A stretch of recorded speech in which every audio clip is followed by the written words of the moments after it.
The Komatsu 7831-62-2002 is a cluster display out of a D61PX-15EO dozer. This unit came to us along with the related Komatsu 4921776 motor ECM and Komatsu 7830-75-4000 transmission ECU.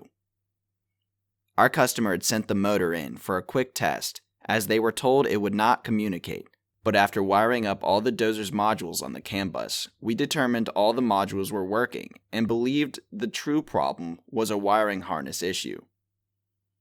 As the video shows, we have all the modules connected together and then monitor the CAN bus traffic between them on the bus network.